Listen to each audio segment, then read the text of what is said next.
আজ রামনবমী।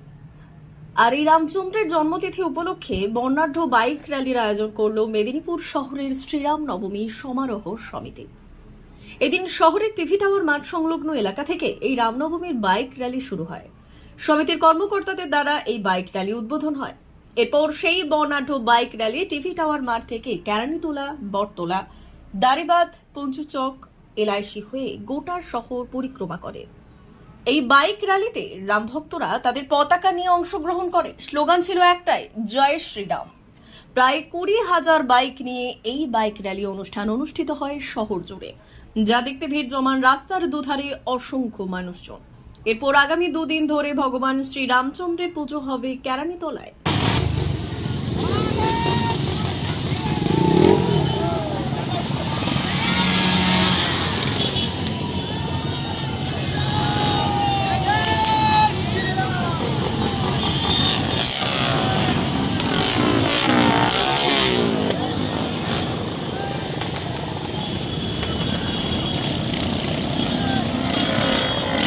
প্রসঙ্গত উল্লেখ্য, এই শ্রীরাম নবমী উপলক্ষে বাইক র্যালি এক অন্যরকম উন্মাদনা থাকে মেদিনীপুর শহর ও জেলায়।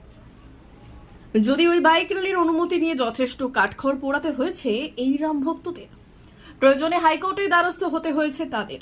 এর আগেও এই বাইক র্যালি করতে গেলে অনুমতি মেলেনি প্রশাসনে, যদিও সেই সময় এক প্রকার জোর করেই বাইক র্যালি করেছে এই রাম ভক্তরা, এবং সেই ক্ষেত্রে নেতৃত্ব দিয়েছেন প্রাক্তন সাংসদ দিলীপ ঘোষ। কিন্তু এবার তিনি দুর্গাপুরের প্রার্থী হওয়ায় সেই জায়গায় মেদিনীপুর লোকসভা কেন্দ্রের প্রার্থী হয়েছেন অগ্নিমিত্রা পল। যদিও এই দিন মিছিলে অগ্নিমিত্রার নাম উল্লেখ থাকলেও তিনি উপস্থিত হননি। D news, Medinipur.